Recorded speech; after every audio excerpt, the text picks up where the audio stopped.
Chegamos, vamos dizer assim, à metade da Quaresma. O terceiro domingo da Quaresma mostra para nós quão ágil está sendo o passar do tempo. Outro dia mesmo começávamos a Quaresma colocando cinzas e agora já está próxima a festa da Páscoa. E a pergunta que eu preciso fazer, meio que indiscreta, e o que você já conseguiu significativamente mudar na sua vida ao longo dessas 3 semanas? Qual foi o progresso? O que a sua penitência, a sua esmola, o seu jejum tem ajudado a você, como nós rezamos agora há pouco na oração da coleta dessa missa? Está próxima a festa da Páscoa. E não podemos celebrar a Páscoa de qualquer modo. Por isso, hoje nós começamos uma leitura de um evangelho mais denso, o Evangelho de João. Ora, João, ele tem uma outra perspectiva a respeito do mesmo fato. Esse fato, ele está presente nos 4 evangelhos. Não é exclusividade de ninguém. Mas João, por causa da graça que lhe foi concedida ao escrever seu evangelho, consegue fazer deste fato um aprofundamento para além da narrativa histórica, que só a fé consegue fazer. João descreve com muita clareza aquilo que nós vamos em breve rezar no prefácio da Páscoa. Jesus Cristo é ao mesmo tempo sacerdote, altar e cordeiro. Aqui então nós vamos entender, em Jesus está a medida da nossa Páscoa. Não começamos como naquele tempo, não é? E isso é de propósito. Toda vez que na liturgia se omite essa introdução, é para que a gente entenda que não estamos simplesmente recordando um fato, mas é atual, é hoje. E é hoje mesmo. Está próximo a Páscoa dos judeus. Daqui a exatas 3 semanas, os judeus vão celebrar a sua Páscoa. Mas a nossa Páscoa já não é mais a mesma Páscoa dos judeus. A nossa Páscoa é justamente outro motivo, muito maior do que aquele que os judeus rememoram todos os anos. Se grande era o motivo de lembrar a sua libertação do Egito, quando o Espírito do Senhor feriu de morte os primogênitos do Egito e assim deu a eles a graça de serem livres do faraó e atravessando o Mar Vermelho a pé enxuto, agora caminharem para a terra prometida, a nossa Páscoa é outra. Cristo, nossa Páscoa, foi imolado. Celebramos o desfecho do Evangelho. O templo foi destruído e foi reconstruído em 3 dias. Diz João, ele falava do templo que é seu corpo. Vejamos então, meus irmãos e irmãs, o porquê a igreja então nos convida a subir com Jesus próximo da Páscoa para o templo. Vamos lá. Para que a gente entenda o sentido espiritual que este Evangelho quer nos comunicar hoje, nós precisamos fazer um pequeno pano de fundo histórico. O templo se tornou um lugar exclusivo de culto a Deus, de oferta de sacrifício. Salomão, ao erigir um templo para ali conservar de modo digno a Arca da Aliança, unificou os sacrifícios rituais num único lugar. Já não se podia mais para um judeu sair construindo altarzinho em qualquer montezinho e oferecer ali um sacrifício. Se alguém quisesse oferecer um sacrifício, tinha que ir ao templo e levar a vítima do sacrifício. Eram 3 os sacrifícios que os judeus ofertavam. o mais comum sacrifício expiatório, onde um judeu pegava uma vítima, e a vítima sempre era um animal, na maior parte das vezes, perfeito, sem nenhuma mancha. Os mais ricos ofereciam um novilho, um cordeiro. Os mais pobres, passarinho. Por isso que a oferta de José e Maria no templo, quando vão levar Jesus, é um par de pombas. Mas oferecia a vida de um animal.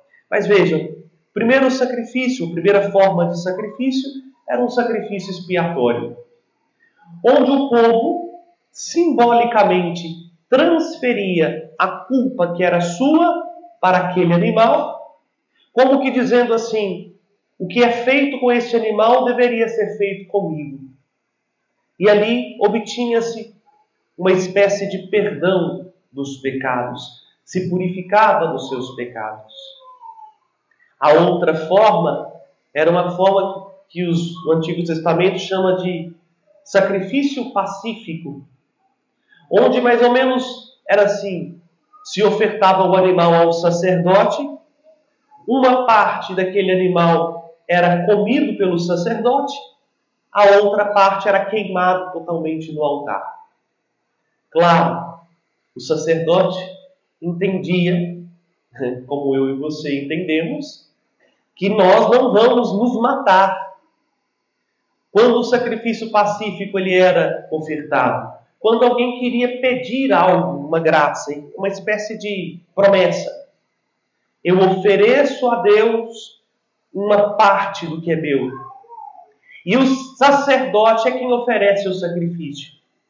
Então ele tinha que comer da carne do sacrifício para simbolicamente dizer assim a Deus: ora, o que está me mantendo vivo, o que está dentro de mim, o que nutre o meu corpo é o que eu estou ofertando aqui. É parte de mim. Eu e esse animal, nós temos uma coisa em comum. Agora ele é parte do meu corpo. E eu estou oferecendo isso em favor disso. Em favor de fulano, em favor desta graça. E o terceiro tipo de sacrifício era o holocausto. Por isso, nós ouvimos várias vezes no Salmo dizer: holocaustos e sacrifícios não quisestes. O que era o holocausto? O holocausto, como a palavra grega completamente diz o seu sentido, holos, o todo, caustos, é mais ou menos por fogo, onde se queimava tudo. Não sobrava pedaço de carne para ninguém. Tudo era queimado no altar. Mas aí já era num sentido de louvor, para adorar a Deus, para mostrar assim que tudo é dele, sem reservas. Por isso se ofertava a vítima inteira. Esses 3 sacrifícios eram ofertados no templo. Porém, ninguém saía de casa com um boizinho e atravessava Jerusalém inteira com seu boizinho. Pelos mesmos motivos, nós sempre queremos a via mais fácil. Nós sempre queremos o conforto. Quando era o passarinho, talvez, né? É menorzinho, punha na gaiolinha, levava. Então, no intuito de facilitar a vida dos fiéis que se aproximavam do templo, começou uma espécie de comércio. Não era dentro do templo. Nos primórdios da coisa era ao redor do templo. Era na proximidade do templo. Devia ter posto lá nos Instagrams oficiais do templo. Deveria ter feito panfletagem. Não precisa trazer mais seu boizinho. Tem o seu Joaquim aqui na esquina que vende o boi. É só você trazer o dinheirinho e você compra o seu boizinho aqui e oferece no templo. É só juntar o dinheiro, equivalente a um boi. Um intuito muito bom, não é? Algo muito legítimo. Agora nós, no tempo de Jesus, começamos a ter alguns problemas. Primeiro problema, o culto ao imperador. Ora, o tempo em que Jesus viveu, o mundo estava sob o Império Romano. E tinha um problema seríssimo entre o judaísmo e o Império Romano. Porque o Império Romano obrigava os seus súditos a adorarem a pessoa do imperador. E nós ouvimos na primeira leitura, e eu vou aprofundá-la já já, que a adoração é dada somente a Deus. Não se adora a outra pessoa. Então, tinha uma moeda oficial no Império. E a moeda paralela. Mais ou menos, quando a gente vai na Europa, você tem lá o euro, né? Que é a moeda comum de toda a Europa. Mas, cada país tem sua moeda. Não é assim? A moeda do país tem seu valor e o euro é proporcional ao valor da moeda do país lá. Quando eu quero fazer uma transação internacional, usa-se o euro. Mas no comércio local se usava a moeda do país. Se usa a moeda do país. Só que o judeu não aceitava que entrasse moeda romana no templo, porque na moeda romana tinha o rosto do imperador. O problema não é ter o rosto de alguém na moeda. O problema é que o rosto do imperador na moeda estava lá para que o povo lembrasse a quem deveria adorá-lo. E o templo era um lugar somente da adoração a Deus e não ao homem. Então, tinha que trocar a moeda. Por isso tinha cambistas. Quem fazia o câmbio. Você ia com a moeda do império, a moedinha do império não entrava no cofre do templo. Nada do que era do Império Romano podia passar do portão principal. Então você tinha que trocar pela moeda judaica. Começam a entender agora o pano de fundo do Evangelho? Porém, entretanto, todavia, uma coisa que tinha um intuito bom se perverteu, porque ela ocupou o lugar de Deus. Tem um historiador do século I chamado Flávio Joséfo, que ele era um grande estudiorador, de fato, histórico, da realidade da sua época. Ele chegou a relatar no seu livro, onde ele narra os costumes judeus, etc., que o mesmo animal chegava a ser vendido 15 vezes sem ser oferecido no templo. A corrupção moral, a corrupção espiritual era tão grande que aquilo que era para facilitar o rito se tornou uma moeda de sobrevivência de forma ilegítima. E mais, o que nem poderia entrar no templo estava dentro do templo. As barraquinhas não estavam do lado de fora. Os cambistas não estavam trocando moeda do lado de fora. Os cambistas estavam do lado de dentro. Jesus chega para a Páscoa. Gravem bem isso. Jesus chega para a Páscoa e faz uma coisa que causa um profundo incômodo aos líderes religiosos. Com muita aspas aqui aos líderes religiosos, porque não é que o Papa está querendo poupá-los nesse momento, não. Mas não era bem aos líderes religiosos, era aos líderes, né? Tinha gente ganhando dinheiro à custa da fé dos outros. E Jesus, num ato de profundo zelo, faz essa bagunça no templo. Põe o boi para fora, põe a ovelha para fora, solta passarinho para voar para tudo quanto é canto, joga a moeda no lixo e tecendo um chicote. É interessante a expressão que João exclusivamente diz: teceu um chicote. Significa que Jesus estava olhando aquilo ali a tempo, né? Porque para você tecer um chicote demora um pouquinho, não é algo assim, pegou. E começou a chicotear tudo aquilo ali que estava fora do lugar. Jesus era um revolucionário? Não. Jesus só entende que a Deus se dá o que é de Deus, e para Deus não existe hipocrisia. O que se ofertava não era um sacrifício puro. O que se estava ofertando nada mais é do que um comércio ilegal às custas de Deus. Por isso ele expulsa do lugar santo o que não é santo. Se não pode entrar uma moedinha porque é impura, não pode entrar também uma intenção que é impura. O problema não é ter boi, o problema não é ter moeda, o problema é a intenção pela qual o boi está lá e a moeda está lá. E é isso que nosso Senhor purifica na sua Páscoa. Nosso Senhor, na sua Páscoa, indo a Jerusalém, purifica o homem por dentro. Porque o templo agora, meus irmãos e irmãs, não é mais um lugar de pedra. O templo é o nosso próprio coração. Ou negais que sois templos do Espírito Santo e que o próprio Deus habita em vós. Jesus não nos purifica por fora, Jesus nos purifica por dentro. Cuidado! Porque quando nós nos aproximamos de Jesus, se Ele encontrar alguma coisa dentro de nós que não é coerente com a sua fé, Ele vai tecer chicote. Esse é o jeitinho carinhoso de Deus nos amar.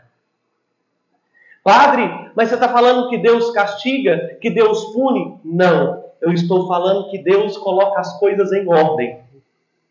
E que muitas vezes nós fingimos que estamos fazendo alguma coisa por bem, que estamos cultivando um pecado de estimação dentro de nós, Padre, por causa das feridas da minha história, porque desde 1900 de Guaraná com rolha, eu ouvi isso, então isso está uma marca profunda dentro de mim. Nosso Senhor vai dar chicotada mesmo, até que esses impostores estejam fora do templo que é o seu coração. Porque Ele agora mudou o sacrifício. Na Páscoa derradeira, que nós vamos celebrar, Ele se tornou um sacrifício. Ele se tornou a vítima de expiação dos nossos pecados. Ele ofertou a culpa que nós vamos ouvir lá na primeira leitura da Sexta-feira Santa. A culpa que repousaria sobre nós, Ele tomou sobre si. Ele agora é o sacrifício expiatório. Mas muito mais. Se o sacerdote tinha de comer a vítima, para de alguma maneira tomar parte da vítima, ele, a vítima, se faz sacerdote, porque ninguém tira a sua vida. Ele a dá de modo livre. Ele se oferece livremente no altar da cruz. Ele é a vítima, mas ele também é o sacerdote, porque ele se oferece em favor de muitos, como nós vamos ouvir na narrativa da instituição em cada consagração da Eucaristia. Este é o cálice do meu sangue derramado para o resgate de muitos, como diz Mateus. Todos, bom, a tradução de Mateus diz muitos. Todos, porque de fato o sangue foi derramado por todos. Mas o resgate não depende do sangue ser derramado. Depende da acolhida de quem deixa o sangue ser tocado. Por isso Mateus não usa a expressão todos, Mateus usa a expressão muitos, em resgate de muitos. O sangue que foi derramado por todos resgata a muitos. Mas ao mesmo tempo ele é um holocausto, porque ele se ofereceu totalmente no altar da cruz. Agora na cruz, então, nós temos um novo sacrifício. Por isso que a gente não oferta boi, a gente não oferta pomba, não é animal que nós trazemos ao altar. E mais, pasmem, uma pequena dose de catequese litúrgica, a gente também não oferta pão e vinho. Pão e vinho é o que trazemos. O ofertório da missa não é aquele momento que as pessoas vêm aqui e trazem pão e vinho e você, de alguma maneira, coloca à disposição da comunidade os seus dons e aquilo que você recebeu de Deus. O ofertório da missa é quando o padre apresenta ao Pai o corpo e o sangue do Filho. É o momento em que eu oferto a Deus o sacrifício, que não é o pão e o vinho. Eu não estou sacrificando pão e vinho. O que é sacrificado em cada Eucaristia é nosso Senhor Jesus Cristo. É o único sacrifício da cruz que se presentifica no altar, incruento, sem dor. Mas cada vez que nós nos aproximamos deste altar, nós estamos celebrando a paixão, morte e ressurreição de Jesus. É por isso que o padre mostra para Deus, não é para o povo. Alguns até me questionaram uma vez, por que na hora do por Cristo, com Cristo e em Cristo, o Senhor não mostra a hóstia para a gente? Porque não é processo. É para o Pai. O Padre, em nome de vocês, oferece ao Pai o sacrifício do Filho. E diz isso. Aqui, ó, é por Ele, com Ele e nele que nós recebemos o que é vosso por direito. O Espírito Santo. Entendem? Cristo levou à perfeição todos os sacrifícios. Por isso, nosso sacrifício é um só. A cruz de Cristo. Como nós ouvimos o apóstolo Paulo dizer na segunda leitura. Nós não temos outra pregação senão Cristo e este crucificado. Escandaliza até muita gente que se diz católico. Porque tem muita gente que quer fazer da missa a festa da comunidade, a reunião da assembleia, um monte de coisa do que não é a missa. A missa é o sacrifício incruento de Cristo, ofertado de modo único e irrepetível no altar da cruz, presentificado em cada altar por graça de Deus. Não temos outra pregação senão Cristo e este crucificado. Por quê? Porque é só na cruz que o verdadeiro vendilhão, o verdadeiro impostor foi posto para fora. Na cruz, Cristo venceu Satanás, o grande impostor, o que deturpa o sentido desde o início e o que enche o templo da nossa vida de entulho. Na cruz ele foi derrotado. Não temos outra pregação senão a cruz de nosso Senhor Jesus Cristo. Por fim, ele ressuscitou. O templo de Jerusalém foi destruído. Muitos de vocês aqui já tiveram a oportunidade de ir a Jerusalém. Eu ainda não tive, mas eu já vi no Google. Sobrou só uma paredinha do templo de Jerusalém, que é o Muro das Lamentações. O templo foi destruído e não foi reconstruído, mas o Evangelho termina dizendo assim: quando Jesus ressuscitou, os discípulos lembraram desse fato. Por isso que está aqui no Evangelho.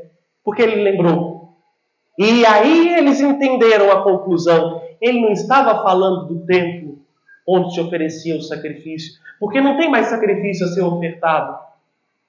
De alguma maneira nós entendemos que a graça de Deus se vale de instrumentos humanos para comunicar sua graça. Os judeus, por causa da destruição do templo no ano 70, não oferecem mais sacrifício. Mesmo não acreditando no sacrifício de Cristo. Mas o sacrifício de Cristo, independente de você acreditar ou não, é o único. Então nós só temos um sacrifício que nos reconcilia. O sacrifício da cruz. Ele é o sacrifício propiciatório. O que nós precisamos e queremos pedir é o lugar certo. Porque ele se fez sacerdote.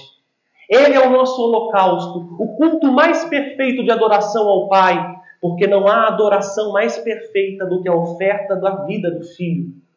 Na cruz de Jesus nós recebemos a nossa Páscoa. Agora vejam, aproximar da cruz de Jesus é deixar que o nosso coração compreenda que aquilo que Deus quer fazer em nós é perfeito. Por isso que você ouviu na primeira leitura os 10 mandamentos. Não é? O primeiro mandamento é o que dá sentido a todos os 9.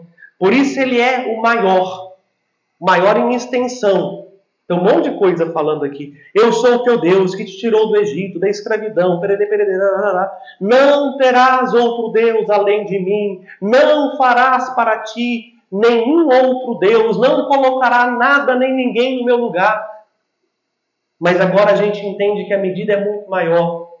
Eu sou o teu Deus, que por ti se fez gente, que se fez homem como você, que morreu no seu lugar e que ressuscitou. Por isso, é hora da gente levar a sério o que ele diz. Os 10 mandamentos não foi ultrapassado. Eu não vim para abolir a lei, diz Jesus. Eu vim para levá-la ao pleno cumprimento. E o pleno cumprimento está bem simbolizado, plasticamente muito bem pintado, na cena que nós acabamos de ver. Jesus pondo para fora o que é infidelidade, o que é incoerência. O chicote que Ele usa para expulsar da nossa vida os vícios, para expulsar das nossas vidas a nossa hipocrisia, é justamente aquilo que mais dói, não na nossa carne, mas no nosso ego, na nossa vontade, a penitência. Por isso, tem hora que a gente tem que, com Jesus, ter paciência para tecer uma penitência eficaz para nós. Porque não adianta você ficar martirizando a sua carne se a sua vontade continua sendo corrompida. Talvez vai ganhar uns calos no joelho ou vai perder alguns quilinhos, mas não vai perder o vendilhão que está aí dentro de você. Deixemos que nosso Senhor, ao escancarar para nós o que nós vamos celebrar daqui a alguns dias, mistério tão grande de amor pelo qual nós somos elevados, comece a purificação do nosso interior.